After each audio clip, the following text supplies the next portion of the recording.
네, 안녕하세요. 공사비 검증 현황이랑 향후 여기 오늘 추진위원장님 아니면 조합장님들 많이 오셨다고 해서 뭐 어떻게 이 공사비를 좀 했으면 좋겠냐라는 부분을 좀 가지고 왔었는데 공사비 관련해서 이렇게 공식적인 석상에서 얘기하기가 좀 쉽진 않습니다. 뭐 기존에도 뭐 그런 장이 별로 없었고 그래서 제가 오늘 이 자리에서 어떤 얘기를 조금 하면은 도움이 될까라는 취지에서 조금 설명을 좀 드리려고 합니다. 예, 그래서 제가 오늘 간단하게 뭐 RECM이라는 회사를 뭐 아시는 분들도 있을 거고 처음 보시는 분도 있을 텐데 간단하게 제가 소개를 드리고 지금 리모델링 공사비의 현 주소랑 그 관련 기준들은 어떤 것들이 있는지 그리고 저희가 그 부분을 어떻게 관리하고 있는지를 조금 짧은 시간 안에 좀 말씀을 드리도록 하겠습니다. 뭐 간단하게 저희 회사를 좀 말씀을 드리면요. 저희 RECM은 뭐 생긴 지 이제 2년밖에 되진 않았습니다. 근데 이제 앞서서 이렇게 축사를 해주신 이제 우리 신동호 교수님하고 제가 2023년도까지 국토부 이제 리모델링 연구단이라고 해서 한 약 280억 정도 사업단을 총괄을 수행을 했었습니다.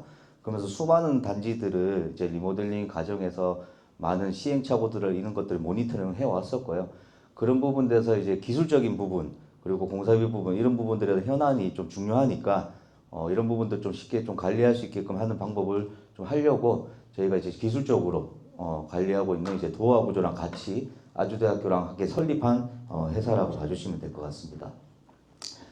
그래서 저희가 공동주택 리모델링 실적은 한 50개 정도가 있습니다. 뭐 구조 설계부터 해서 안전진단, 공공건설팀, 뭐 공사비, 기술관리 뭐 여러 개가 있는데 관련 자료들은 저희가 이제 쉽게 얼마 이제 설립된 지 얼마 되진 않았지만 언론에 조금 노출이 돼 있기 때문에 그런 부분을 좀 참고해 주시면 될 것 같고요.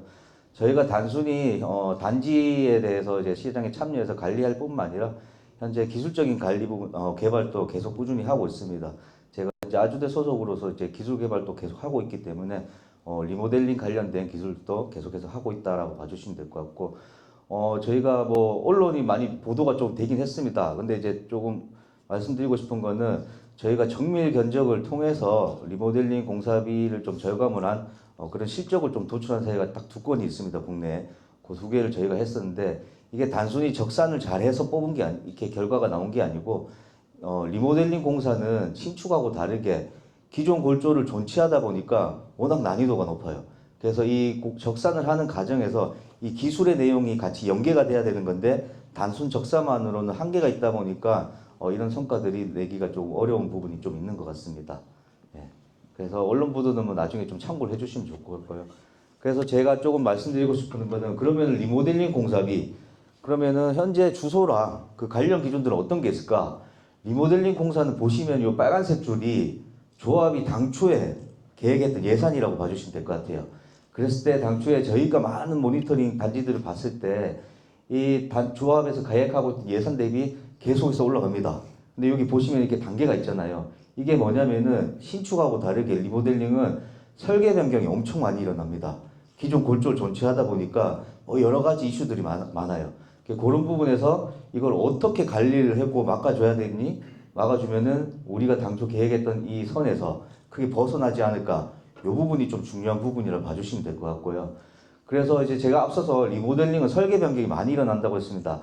뭐 이런 이슈들도 있지만 사업 단계에서 보시면은 우리는 계획 승인을 완료했는데 뭐 크게 안 바뀔 거 아니에요? 사업 계획 승인 이후에도 계속해서 설계 변경이 일어납니다.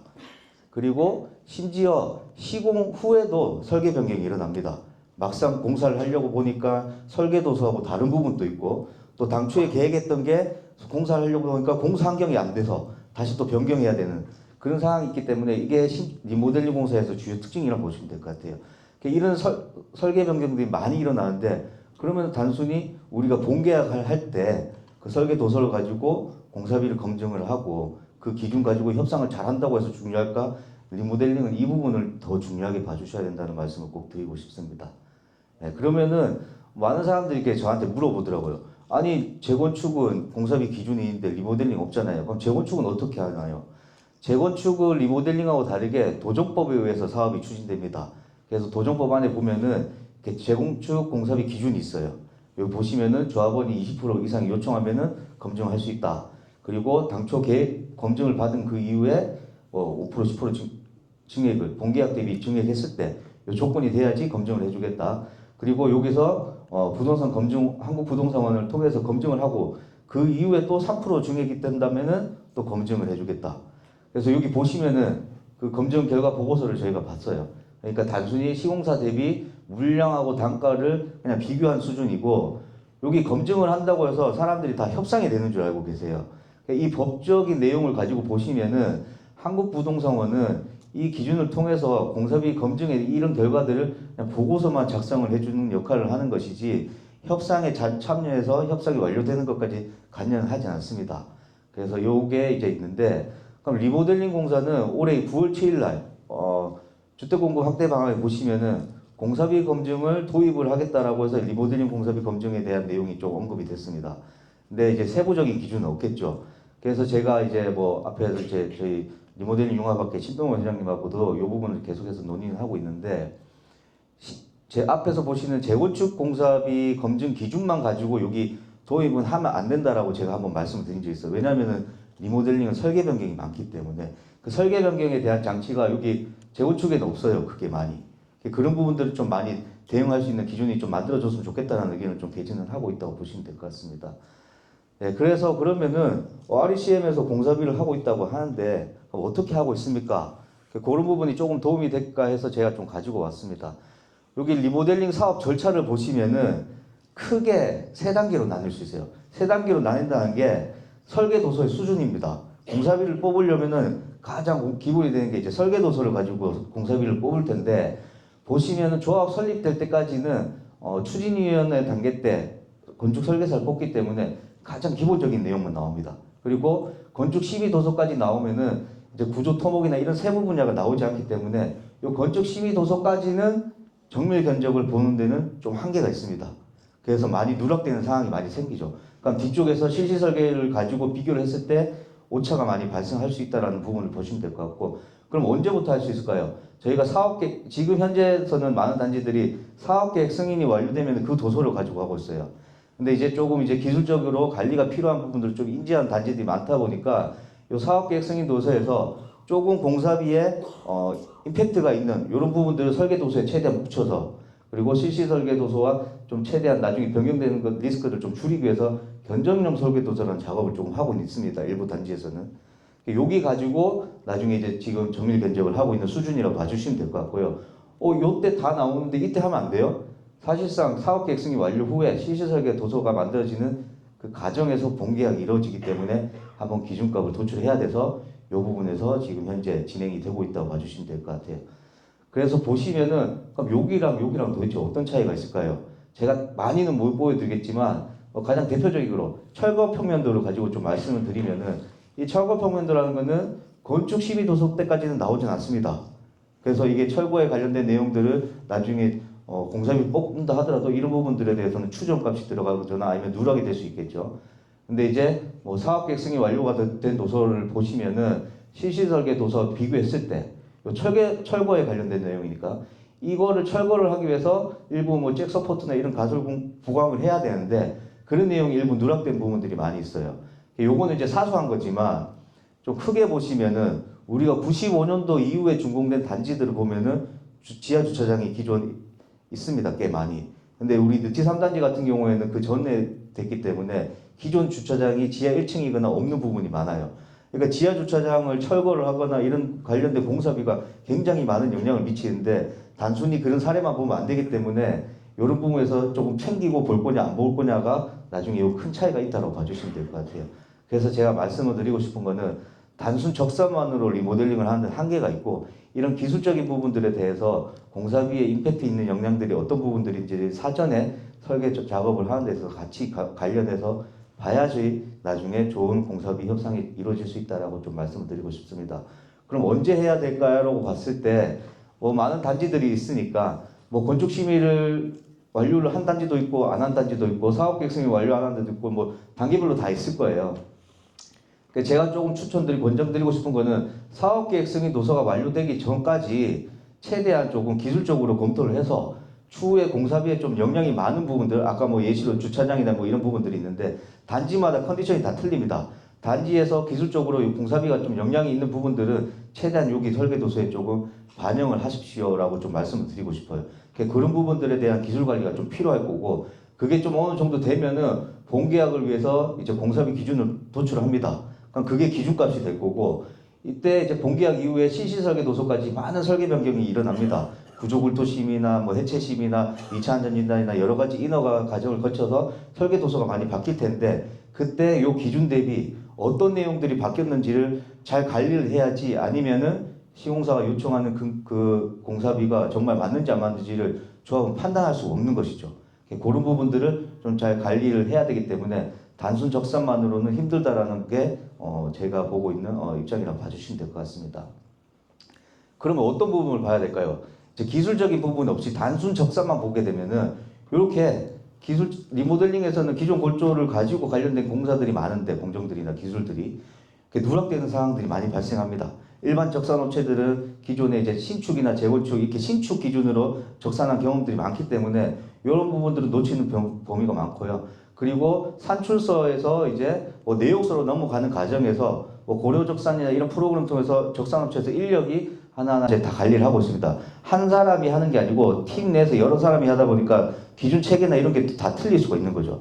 그러면 나중에 취합하는 과정에서 누락되거나 중복되는 과정들이 항상 생길 수밖에 없어요. 이게 인력이 하다 보니까.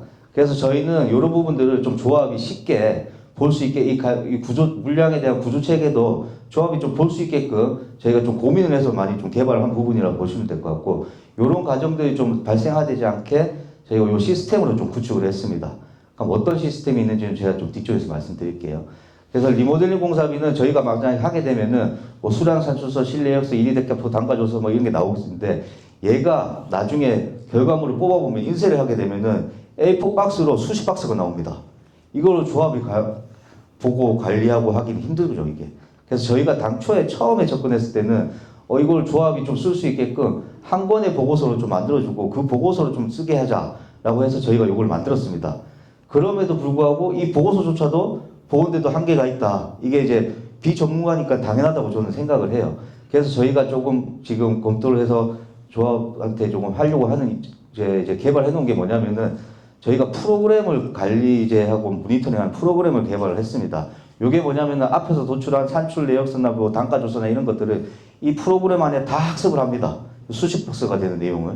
그래서 여기 안에서 이렇게 가시화돼서 이렇게 조합 입장에서 이 프로그램만 딱 키면은 이 그래프만 클릭만 하면은 세부적으로 계속해서 볼 수 있게끔 하는 이런 시각화된 대시보드 형태로 저희가 좀 개발을 해놓은 상태고요. 그리고 앞에서 얘기한 것처럼 모든 산출서나 내역서나 뭐 단가조사서들을 여기 다 넣어놨기 때문에 원하시는 대로 여기서 필요하신 대로 고르시면은 여기서 나옵니다. 해당 데이터가. 그래서 이게 따로 이제 엑셀로 따로 뽑아내서 인쇄를 하거나 조합원들한테 설명을 할 수 있고, 아니면 시공사 대응할 때도 필요 부분만 볼 수 있다라고 봐주시면 될 것 같습니다. 그리고 세 번째로 저희가 좀 가지고 있는 또 재산이 사례 단지들에 대한 공사비 데이터가 있습니다. 이게 저희가 협업하고 있는 업체들도 있기 때문에 그런 부분도 하면 한 수십 개가 될 것 같아요. 그 데이터를 저희가 이제 공사비 데이터를 다 보여줄 수는 없기 때문에 단순히 비율로 저희가 좀 비교할 수 있게끔 이 기능도 넣어놨습니다. 심지어 이제 예를 들면은 우리 단지는 철거하는데 한 20% 나왔다. 그럼 다른 단지들은 철거하는데 얼마 정도 나오지? 요거를 한 비율 측면에서만 좀 비교할 수 있는 이런 기능들도 있다고 봐주시면 될 것 같고, 그리고 마지막으로 이게 제일 중요한 것 같은데, 앞으로 이제 공사비를 뽑으면 이제 그 기준값이 되잖아요. 그럼 향후에 설계 변경이 계속해서 일어날 수밖에 없는 사업이 이제 리모델링 사업인데, 그럼 설계 변경이 일어날 때마다 이제 그 부분만 이제 저희가 나중에 적산을 하게 되면은 그 앞에서 뽑은 전체 공사비 대비하면은 이 업무량은 굉장히 미미합니다. 그 부분만 뽑으면은 나중에 저희 프로그램을 그대로 요 엑셀에 그냥 엎기만 하면은 여기에 해당되는 공사가 기존의 데이터랑 매칭이 돼서 자동으로 비교 분석을 해줍니다. 그러면은 실질적으로 이 설계 변경을 통해서 뭐 10억이 올랐니 20억이 올라간 일을 저희가 확인할 수 있는 이 부분이 있다고 봐주시면 될 것 같습니다.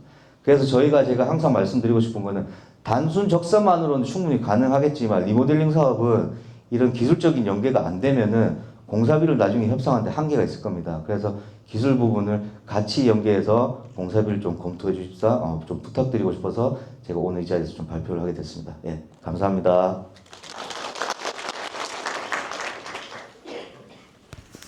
네, 발표 잘 들었습니다. 박수영 대표에게 박수 한번 부탁드리겠습니다. 일단 좀 복잡하죠. 그 복잡한 거를 여기 박준욱 대표하고 저희는 이제 코업을 했고요.